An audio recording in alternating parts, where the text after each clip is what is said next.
जय श्री राधे कृष्ण दोस्तों, जय महादेव। श्रावण मास महात्मा कथा के कल के अध्याय में हमने जाना था अमावस व्रत की महिमा। इसके आगे की कथा हम आज के अध्याय में श्रवण करेंगे। अध्याय 27।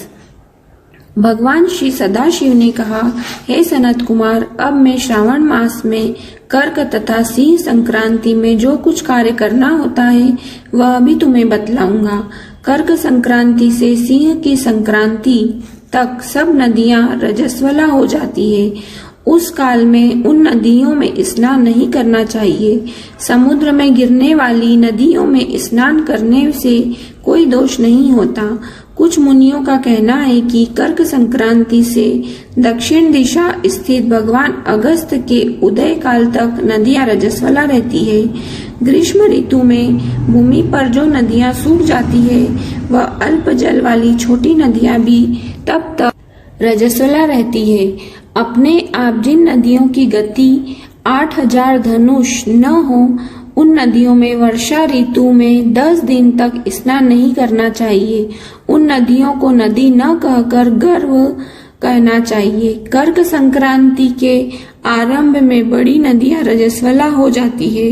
जैसे स्त्रियां 3 दिन तक अपवित्र रहकर चौथे दिन पवित्र होती है, वैसे ही महानदियां भी 3 दिन तक अपवित्र रहकर चौथे दिन पवित्र होती है। अब मैं उन नदियों का वर्णन करूंगा, तुम ध्यान पूर्वक सुनो।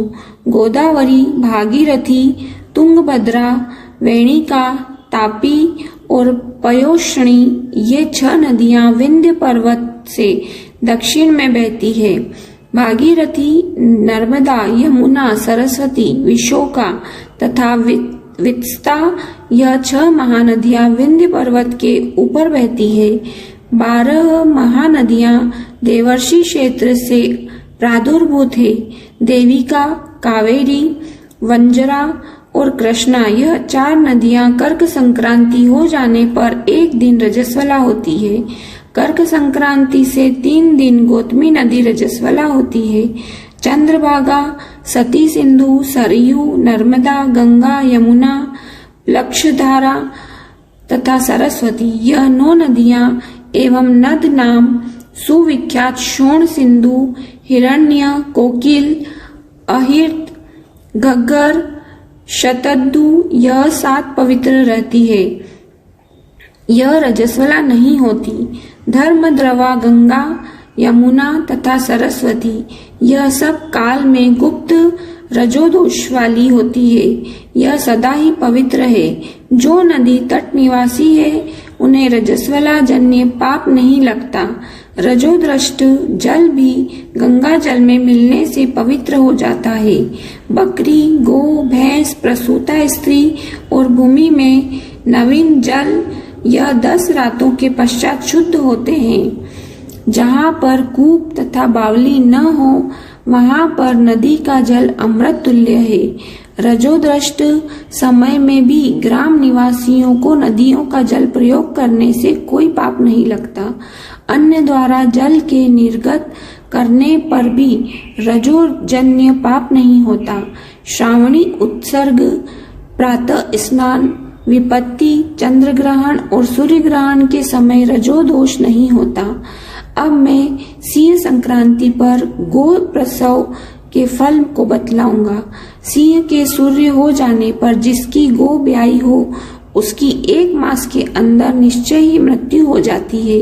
उस समय की गो प्रसव शांति अब मैं तुम्हें बतलाऊंगा, जिसके करने से मनुष्य सुखी हो जाता है। उस समय में ब्याई गो ही ब्राह्मण को दान करनी चाहिए। पीली सरसों तथा शुद्ध गो घृत द्वारा होम करना चाहिए। श्री सूक्त या शांति सूक्त द्वारा स्नान करना चाहिए। घी और तिल की 1008 आहुतियां देनी चाहिए। उपवास करके ब्राह्मण को निश्चित दक्षिणा देनी चाहिए। सिंह राशि में सूर्य के आने पर गो ब्याई हो तो निश्चित ही कोई अनिष्ट होगा। उसकी शांति के लिए यह उपाय करना चाहिए। अमावस्या इस सूक्त से तथा तद्विष्णु इस मंत्र से तिल घी द्वारा 108 होम करने चाहिए तथा मृत्युंजय विधान द्वारा 10,000 हवन करना चाहिए। ऐसा करने से मनुष्य को किसी भी प्रकार का भय नहीं सताता। इसी तरह यदि श्रावण मास में घोड़ी ब्याई हो तो शांति करने से दोष मिट जाता है। अब मैं श्रावण मास में कर्क या सिंह की संक्रांति होने से शुभ प्रदान के संबंध में कहूंगा। कर्क के सूर्य में घृत धेनु का, सिंह संक्रांति में सोने व छाते का दान करना चाहिए। श्रावण मास में वस्त्र दान करने का बड़ा भारी फल होता है। श्रावण मास में भगवान श्रीधर की प्रीति के लिए साधक को घृत कुंभ, घृत धेनु तथा फलों का दान करना चाहिए। मेरे संतोष के लिए इस महीने में अन्य दान भी करने चाहिए। अन्य महीनों की अपेक्षा इस महीने में किया गया दान अक्षय फल देने वाला होता है। मुझे इस महीने से अधिक प्रिय महीना और कोई नहीं है। मैं श्रावण मास के आने की प्रतीक्षा करता हूँ। जो इस महीने में व्रत करेगा वह विशेष रूप से मेरी कृपा का पात्र होगा, क्योंकि ब्राह्मणों का राजा चंद्रमा और प्रत्यक्ष देवता सूर्य है। यह दोनों मेरे नेत्र हैं। अतः उसकी संक्रांति संज्ञा कर्क संज्ञा तथा सिंह संज्ञा हुई है। इससे अधिक महात्मा में और क्या कह सकता हूँ। जो मनुष्य इस महीने में प्रातः काल उठकर स्नान करता है उसे 12 महीने के स्नान का फल प्राप्त हो जाता है, और जो मनुष्य श्रावण मास में प्रातः काल उठकर स्नान नहीं करता उसके 12 महीने में किए हुए सभी काम व्यर्थ हो जाते हैं। मनुष्य को यह संकल्प करना चाहिए कि हे महादेव, हे दया सिंधु, मैं श्रावण मास में अत्यंत संयत हो प्रातः काल उठकर नहाऊंगा। प्रभु, आप मेरा यह कार्य निर्विघ्न पूरा कर देवें। मनुष्य को चाहिए कि स्नान करे, शिव पूजा करे और श्रावण मास का महात्म तथा कथा भक्ति पूर्वक पूरे महीने तक सुनना चाहिए। इस तरह साधक को पूरा महीना बिताना चाहिए। अन्य स्थानों पर कृष्णादि महीना बताया गया है, पर सावन महीना शुक्लादि अभिष्ट है। श्रावण मास का महात्म कौन वर्णन कर सकता है। इस सावन महीने के व्रत के प्रताप से 7 प्रकार की जो व्यंध्याएं कही गई है उनको भी पुत्र की प्राप्ति हो जाती है। विद्यार्थी को विद्या, बलार्थी को बल, रोगी को आरोग्यता प्राप्त हो जाती है। जो मनुष्य बंधन में बंधा हुआ है वह बंधन से छूट जाता है। धनार्थी को इस व्रत से धन की प्राप्ति होती है और भार्यार्थी को स्त्री प्राप्त हो जाती है। हे तात, साधक जो भी इच्छा करता है उसकी वह सब इच्छाएं पूर्ण हो जाती है। अंत में वह मेरे लोक को आकर मेरे समीप रहकर हर्ष प्राप्त करता है। श्री वेद व्यास जी की पूजा भी मनुष्य को अच्छे कपड़ों या गहनों द्वारा करनी चाहिए। जिसने व्यास जी देवकी को प्रसन्न कर लिया, मानो उसने मुझे प्रसन्न कर लिया।